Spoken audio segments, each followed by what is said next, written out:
we define the rich and the poor based on their ability to afford education. Madam Speaker, in the 21st century, we need to be thinking about how to make education free, absolutely free for our children. I long for the days when the former president, now the late President Mwai Kibaki, abolish all tuition fees and all school fees in schools, increasing enrollment in schools, and helping this country actually be able to advance to a middle-income country. Madam Speaker, bursaries are defined as a way of sort of like increasing the gap between the rich and the poor, because we politicians, will only be able to reward our friends, will only be able to reward our cronies. I've looked at keenly on the recommendations, and what the distinguished senator from Muranga is seeking for us to do is to urge the Ministry of Education to carry out the following functions. Number one is to say audit the funds allocated to bursaries by both the national government and county government. Madam Speaker, I think first of all that is completely misguided. The Auditor General is the only one who has the capacity to be able to audit how much money is allocated to bursaries in county governments and national government, because the Auditor General is the only one with the mandate to be able to audit county government funds. Madam Speaker, we are having a big problem with the control of budget, seeking to be given permission to be able to see how money flows in the counties, to be able to have an eye on the accounts of the county government.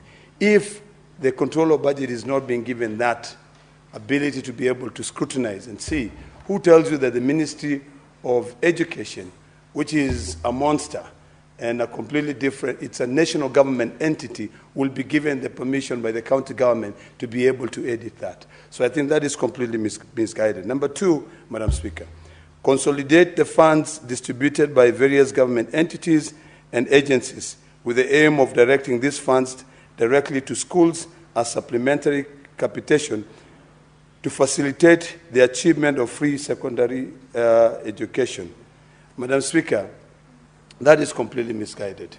If an agency is able to give money, allocate money to students to be able to get their education, it would be very difficult for that agency to transfer that information to the Ministry of Education, so that the Ministry of Education can now take that money and consolidate it to be able to fund students. The only thing which I think the distinguished senator really saw it fit, and I support that, is where the Ministry of Education can be able to calculate the cost of education per learner and make this information public for primary,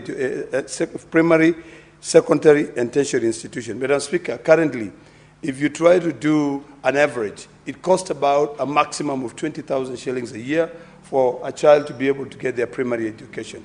It costs about anywhere between 40 to 100,000 shillings in a public secondary school for a child to be able to get his secondary education, and anywhere between 100,000 to 600,000 a year for a child to be able to get a higher education in this country. Madam Speaker, what we need to narrow our thinking in is how do we solve the problem of education in this country.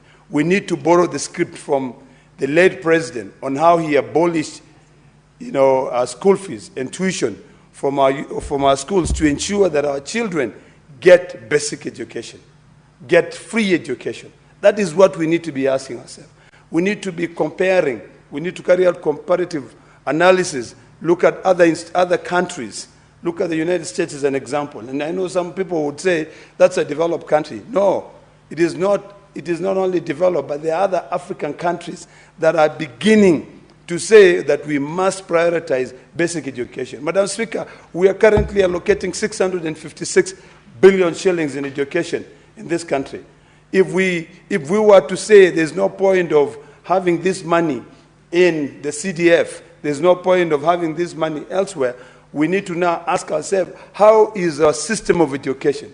If we can start, and this I want to challenge the Department of Education, or even the Committee of Education, is for them to look at how we can have a policy shift. The Ministry of Education must now decide that it is time for us to start school districts. I know when you look at the Constitution, The county governments are only tasked, they are mandated by Schedule 4 to be able to invest in ECD and tertiary and these technology, what are they called? Polytechnics. You know, primary school is a mandate of the national government. So what we need to do, first of all, is to look at the Constitution. Can we be able to change that? You know, if my brother is trying to borrow from Article 189 of the Constitution on roles that are carried out by one level of government to another level of government, then I think the best thing to do is to go a notch higher and say, let us look at this task for basic education. Can we redefine basic education? Can we say basic education is ECD and primary education? Then we move that mandate to the county government, create school districts. When we create this school district, let us fund the school districts. Let us give them money. Let us give them government money, and also for county government money, and also we give them national government money. That is the only way we are going to be able to achieve free primary education in this country. If we keep on lying to ourselves that we can be able to consolidate funds, CDF, if right now we are having a big debate countrywide on the importance of CDF, who tells you that a politician from the National Assembly, who is the one who is passing the budget, will pass a budget that does not have CDF? You know, there are things that we should waste our time discussing, and there are things that we should just give up and say, it is time for us to now click the reboot button and look at our policy direction when it comes to education.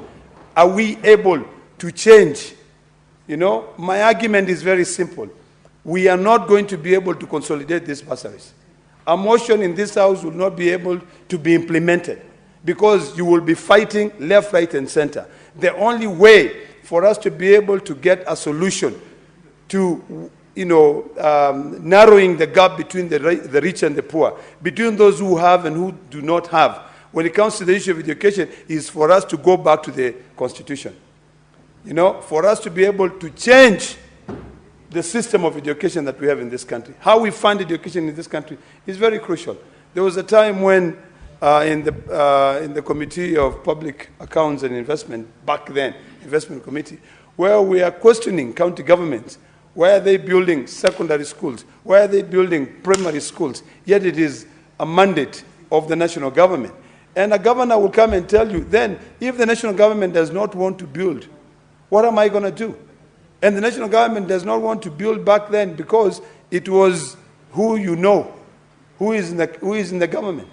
So really, the only way that we can guarantee free primary education and to be able to ensure that every child in this country gets access to education, whether you know Senator Ledama or Lekina or the district senator from Muranga, is when we decide to scrap all these bursaries. Let's do away with the bursaries. Let us make it free education. That is the argument that I want to have. I do not subscribe to the school of thought that thinks that if we consolidate these bursaries, we'll be able to make sure that a child in Mosiro gets education, or a child all the way in Bishop gets education, or a child in Kirinyaga gets education. That child in Kirinyaga will only be able to pay their school or go to primary school, afford to have that 20,000 shillings if that child knows Senator Ledama Lekina or Senator from Muranga. So, Madam Speaker, I completely oppose this motion. I think it is time for us to be realistic, to see what can help this country, and the only thing that can help this country is by us making sure that all the policies takes us to a point where there's free and compulsory education. Free and compulsory education. Yesterday, Madam Speaker, we were with the President in Narok. And the President said that every chief and assistant chief, it is their responsibility to make sure that a child who is of the age of going to school is taken to school. And if that child is not taken to school, that child, that chief or the assistant chief will be the one to answer why that child is not in school. I want us to go a notch higher. How do we ensure that that child who is not in school, because the parents cannot afford to take that child in school, that child is given an opportunity to go to school? Today we are talking about SHA. We have created a system in SHA whereby we will be able to access If you can be able to pay for you to get medical, you have to pay. If you have very little money, you pay 200. If you have a little bit more money, you pay 500. Some of us here, we pay maybe 1,700 or something like that because we can be able to afford. Can we come up with something similar to that to make sure that all those children in primary school, particularly in those counties where they still need affirmative action. Today, Madam Speaker, if you go to Narok South, you'll be shocked. There are places where children are still learning in mud thatched houses. You know, first of all, we need to, those classrooms, we need to first of all remove those classrooms, create a good environment, build those schools. You know, once we build those schools, we employ more teachers. Once we employ more teachers, send the kids there, put more money in the Ministry of Education, or put more money in county governments, and ensure if it is ECD, it is 100% free. If it is primary school, it is 100% free. This issue of bursaries continue creating or widening the gap between the rich and the poor. Those who have versus those who do not have. Those who are well connected versus those just ordinary Kenyans who it is only them and their God. So, Madam Speaker, I completely oppose this motion, and I hope that my good brother, Senator Thangwa, can be able to advance his third request, whereby he engages the Commission of Revenue Allocation. He engages other research institutes, and to say, how much does it cost to educate one child? That is a discussion, my good brother, that I'm willing to engage in, a discussion that says,